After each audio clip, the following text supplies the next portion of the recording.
May 24, 1941. Dawn. Two lethal German warships race through the frigid waters of the North Atlantic. The heavy cruiser Prinz Eugen leads the formation. Behind her looms a fortress of guns and steel, battleship Bismarck. Bismarck, the largest warship afloat, is on her maiden voyage, a top-secret mission, codenamed Exercise Rhine. Unknown to the Germans, 30 miles to the southeast, two British ships steer an intercept course at full speed. The battleship Prince of Wales and the pride of the British Navy, HMS Hood. Admiral Lancelot Holland commands the operation from Hood.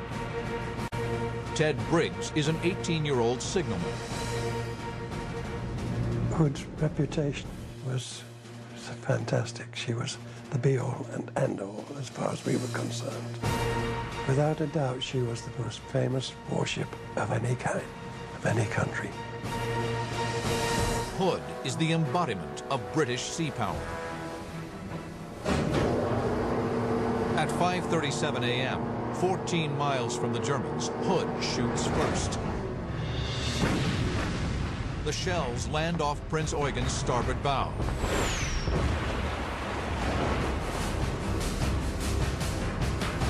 A salvo from Prince of Wales quickly follows. The British shells miss their mark. British armor-piercing shells plunge into the sea. Huge columns of water erupt around the German ships, but Admiral Lutyens holds his fire.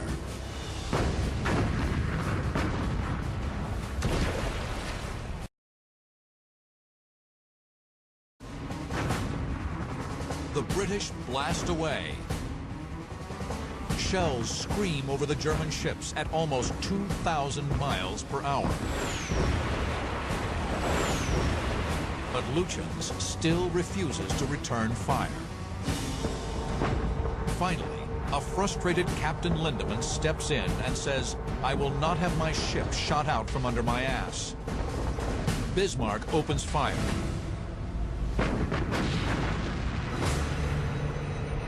Lethal one-ton shells tear toward Hood.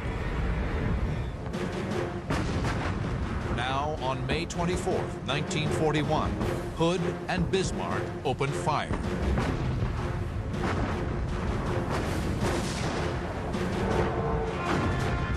Bismarck's first salvo barely misses, exploding just off Hood's starboard bow.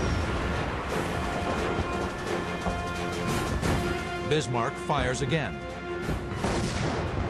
The German gunners zero in with deadly efficiency.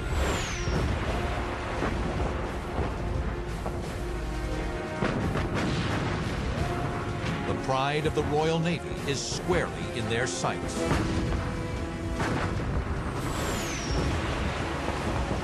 May 24, 1941. The most powerful warship afloat, the German battleship Bismarck and heavy cruiser Prinz Eugen, exchange fire with the pride of the British Navy, HMS Hood and Prince of Wales. Just 4 minutes into the battle, the Germans draw first blood. A shell rips through Hood's ammunition locker, exploding 4-inch anti-aircraft shells. A hurricane of shrapnel cuts down the men on the deck. From the compass platform, the highest point of Hood's bridge, Ted Briggs witnesses the carnage. That hit penetrated at the base of the mainmast, and it caused a fire around the 4-inch ready-use lockers, which was creating one hell of a mess and killed quite a lot of people. Another shell strikes Hood close to her main tower. The situation is desperate. At 8 miles, Admiral Holland orders a hard turn to port to bring her full broadside to bear. Bismarck fires her 8 15-inch guns, The rangefinders locked on Hood.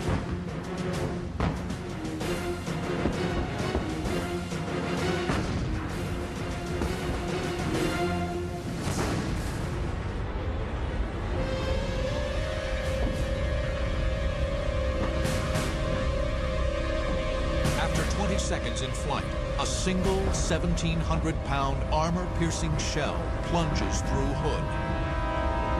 Dead center. The armor-piercing shell penetrates deep into the bowels of the ship. The powder in a main magazine ignites. British crewmen on Prince of Wales watch in muted horror as a geyser of flames spews from Hood's ruptured deck. Then, a huge explosion buckles the hull,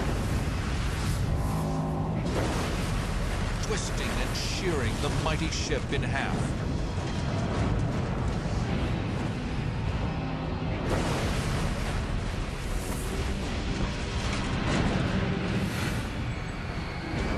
The bow lifts vertically into the air as her midsection sinks. She'd gone about 30 degrees, 30, 40 degrees, I suppose. We realized that she just wasn't coming back. There was no order given to abandon ship. It wasn't necessary. Ted Briggs and the men on the compass platform struggled to escape. The flag lieutenant was just in front of me. The squadron navigating officer, Commander Warren, stood to one side to let me go through. He just went like that. Can't forget that. Across the water, the Germans look on at their stricken adversary. As Hood slides beneath the waves, her forward turret fires a final defiant salvo before slipping into darkness. I managed to get out of the starboard door of the compass platform, down the ladder to the Admiral's Bridge, which was directly underneath. And it was about halfway down that ladder when I became level with the water. And it was dragging me down. Briggs is pulled deeper and deeper by the sinking ship. I honestly thought I'd had it. It was then that I suddenly seemed to shoot to the surface. I came up and looked around, and there was the ship. About 50 yards away, like that. I panicked, turned and tried to swim away as fast as I could. When I looked round again, she'd gone. There was a fire on the water where she'd been. There were only 3 of us that came to the surface. Of the other 1,418 were lost. Bismarck now turns her attention to Prince of Wales. Prince of Wales wields plenty of firepower, 10 14-inch guns, but 8 of her guns are housed in complex new quadruple turrets that are untested and malfunctioning. Prince of Wales Captain John Leach orders a hard turn to starboard to avoid Hood's wreckage. Bismarck and Prince Eugen train her guns on the lone British ship. The German strategy is simple. Put shells on the target. Bismarck and Prince Eugen rapid fire their main and secondary armament. But the withering German assault is too much for the battered battleship. She suffers 7 devastating hits. 14 men are dead, and her guns are jammed. After firing 23 salvos, Prince of Wales makes smoke and retreats to the southeast. Admiral Lutyens, aboard Bismarck, chooses not to follow.